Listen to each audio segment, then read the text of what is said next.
سیاست کے بارے میں ایک ایسی بات ہے کہ جسے سیاستدانوں نے راز بنا دیا ہے، خاص طور پہ تیسری دنیا کے ممالک میں، کیونکہ یہاں پہ لوگ ہر چیز پہ تبصرہ ایسے ہی کرتے ہیں کہ جیسے سارے ماہر سیاستدان آ کے ان سے مشورہ لیتے ہوں۔ لیکن سیاست دراصل نام ہے کہ آپ کے ارد گرد تمام قابل لوگوں کی سنی جائے اور پھر درست راہ کو چنا جائے کہ کیا بہتر ہے ساری عوام کے لیے۔ کسی ایک بندے کی رائے پر جو حکومت چلتی ہے، جس میں کسی بھی اہم قابل انسان سے کچھ نہ پوچھا جائے، اسے مطلق العنانیت کہا جاتا ہے۔ آپ کسی بھی فرد کو ذاتی مسئلے میں یہ نہیں کہہ سکتے کہ ماضی کو بھلا کے آگے بڑھو۔ البتہ قوموں کی زندگی میں ایسے مراحل قدم قدم پہ آتے ہیں جب وہ پچھلی ماضی کی بڑی بڑی غلطیوں کو بھلا کے مل جل کے آگے بڑھتے ہیں قومی ترقی کے لیے، تاکہ ملک سے انارکی اور فساد کا خاتمہ ہو سکے۔ اور یہی سوچ ہم سب کو پیدا کرنا ہے، یہی سیاست کا اصل راز ہے، ورنہ سیاست نہیں، واقعتاً عوام کی خدمت ہوتی۔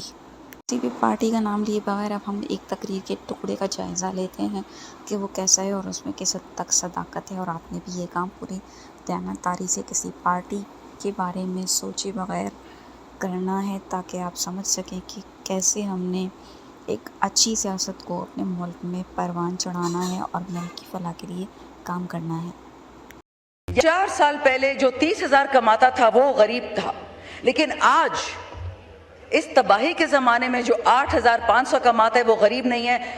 اس منافقت اور اس جھوٹ کا علاج میرے پاس نہیں ہے اسپیکر صاحب، یہ آپ کے پاس ہے۔ ہمارے ساتھ سوائے اللہ کی قوت کے کچھ بھی نہیں ہے، لیکن سچ اور جھوٹ اس فلور پہ ہمیں کہنا پڑے گا۔ دوسری بات اسپیکر صاحب، میں ہمیشہ یہ بات کہتی آ رہی ہوں اور آئندہ بھی کہوں گی، اگر پاکستان کا بیڑا غرق کیا ہے وہ سیاستدان نے نہیں کیا۔ پیپلز پارٹی ہو، نون لیگ ہو، پی ٹی آئی ہو، جے وائی ایف ہو، اے این پی ہو، ہر پارٹی میں سیاسی ورکر ہے، پاکستان کا سچا دوست ہے، لیکن قرضے یہ لیتے ہیں، پیسے ہم واپس دیتے ہیں۔ میں آپ کو ایک مثال دیتی ہوں اسپیکر صاحب، میں صرف آپ کو یہ پیسے کے اکٹھا کرنے کا طریقہ بتاتی ہوں۔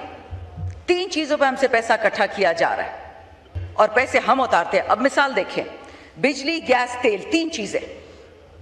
بجلی جو پن بجلی ہے وہ میرا صوبہ بناتا ہے اسپیکر صاحب، 2.5 روپے پہ ہم بیچتے ہیں وفاق کو بجلی، اور ہمیں وہی بجلی 60، 70، 80 روپے میں واپس مل رہی ہے پورے پاکستان کو۔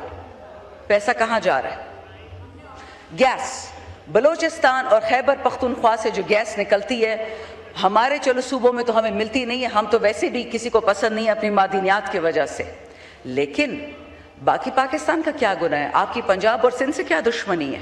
ان کو کیوں مہنگا گیس دے رہے؟ یہ جو آئی ایم ایف نے ہماری سبسڈی ختم کر دی ہے غریب پہ، مالدار پہ کیوں نہیں ختم کرتے؟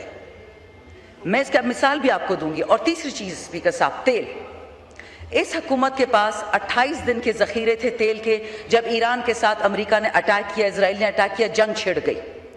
وہ جو 28 دن کے ذخیرے یہاں پڑے ہوئے تھے اس پر بھی ٹیکس لگا دیا، جھوٹ بول کے کہ نیا ٹیکس ہے۔ وہ اللہ کا شکر ہے کچھ دن بعد وہ جھوٹ ان کو خود واپس لینا پڑا۔ مجھے یہ بتائیں کہ جو بندہ موٹر بائک چلاتا ہے اس پہ آپ نے 100 روپے پیٹرول مہنگا کر دیا، اور جو جہاز میں بیٹھتا ہے اس کے لیے آپ نے 100 روپے سستا کر دیا۔ مجھے بھی جہاز کا بہت شوق ہے اسپیکر صاحب، لیکن کیا غریب پاکستانی جہاز میں بیٹھ سکتا ہے؟ اور تو چھوڑیں، جو بزنس کلاس میں اڑے گا اس پہ 100 روپے، اس پہ بزنس ٹیکس بھی ختم کر دیا۔ اسپیکر صاحب تھوڑا سا رب العالمین سے خوف کرے۔ دیکھیں ہم جب نماز بھی پڑھتے ہیں نا، ہم کہتے ہیں الحمدللہ رب العالمین، رب المتقین یا رب المسلمین نہیں کہتے۔ جب غربت آتی ہے پیپلز پارٹی والے پہ، نون والے پہ، پی ٹی آئی پہ جس طرح ڈرون آتا ہے، چاہے وہ اہل سنہ ہو، چاہے وہ اہل تشیع ہو، جس سیاسی پارٹی سے تعلق رکھتا ہو، یہ غربت سب پہ آ رہی ہے۔ یہ اس والوں پہ بھی آ رہی ہے، ہم والوں پہ بھی آ رہی ہے۔ کیا کسی کو یہ احساس نہیں ہے کہ آپ لوگوں کی کھال ادھیڑ رہے ہیں؟ لوگوں کو جواب نہیں دینا آپ نے؟